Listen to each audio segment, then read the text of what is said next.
All aboard! Well, a quick introduction. This is our B&M C16. As part of a project that the Windham Depot Advisory Committee is running, and on that, I'm the chairman of that committee as well. We had the opportunity to bring this caboose to the depot, and it was a total surprise. This unit was one of 26 that was manufactured in Concord back in 1932. It's a model N5. It's a steel exterior, and we'll go inside and see the uniqueness of the wood walls and the wood floors of this unit. The project in itself, this was all, the rail here is 49 feet of actual rail, and it was the depot committee that manually put all this together. We did have the assistance of a maintenance foreman from Gilford. He assisted us once we had the area leveled off, graded, laser graded. We were able to put in the material, the rail as you see it, by hand in a record 4 hours. However, I'll tell you, we learned a great lesson, what it must have been like to have done the Manchester and Lawrence, not counting all the fill that you'd see that it took to build this trail. Now, since we have delivered the caboose here on site, there has been some work that's been done all by volunteers. The exterior has been repainted, the roof has been repainted. We've had the exterior cupola windows. They were replaced, rebuilt and replaced by Cyr Lumber. Again, a generous donation by Cyr Lumber here in Windham. Other than that, we're proud to say we have an Eagle Scout project that you'll see the floors were refinished, 3-coat of polyurethane, and Cliff Riando and his dad, Rick, they painstakingly took about 3 weekends last August of 2008 when it was, I think, a cool 91 degrees in the shade. They sanded and put that fine finish on the wood floor, and we're very proud of the work that they did.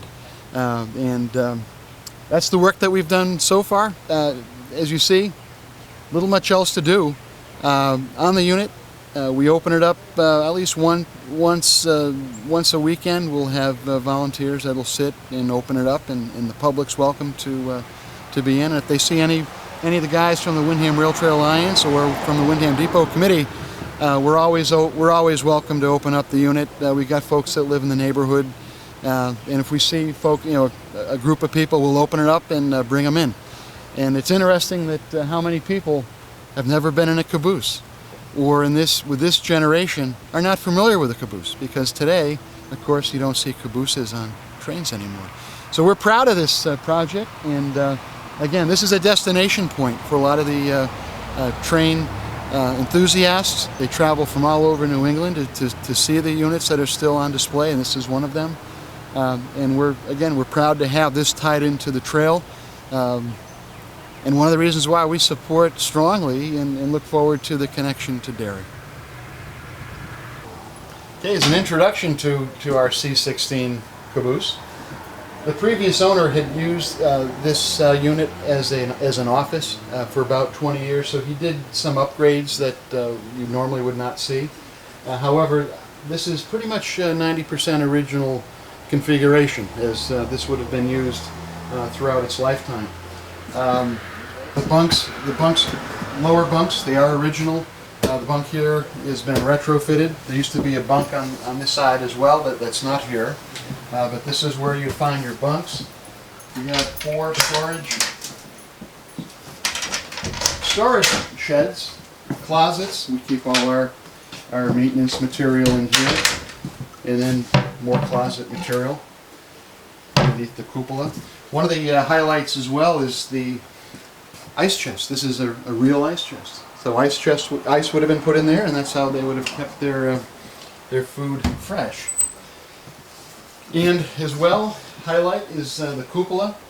And up on the cupola, what these units were for were basically to monitor the train itself, to see if there were any fires, to see if there was any issues with the brakes. And what one of the brakemen could do is up here use this lever to slow down either the train or the caboose itself. And this is where he would sit. This is my son Greg, who helps out on the trail quite a bit with a lot of maintenance, so I'm thankful for his help, and he does give tours of the train as well. Another nice unique feature of this train, of this era train, built in 1932, you'll see some that were built afterwards. We have this nice yellow pine walls, and this is, I think it adds to the uniqueness and the character of this unit. And again, the previous owner took great pride in finishing the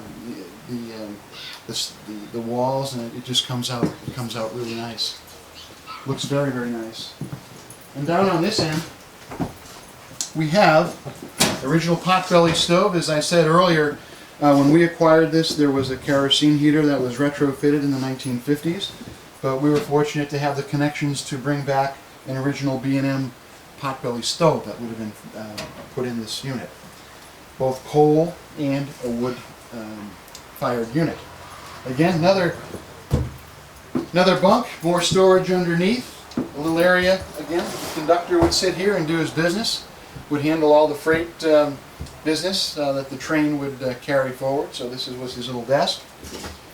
And one of the projects that was completed last year was we were able to acquire from one of the sister units the commode. The commode. And as you can see, very important. And if you put your camera down the hopper, you would see that it would empty right onto the trail. Or the rail, I'm sorry, on the rail. So, original. And again, it was interesting because it was a sister unit. The fittings all fit perfectly when they were brought in. Mr. Bill Dugan was kind enough to acquire that unit and install it. So that's our, this is the unit, and again, we're excited because it brings, you know, people that have never seen a caboose or in a caboose. We have visitors here today, and we're excited to be able to share that history of the B&M and rail in New England.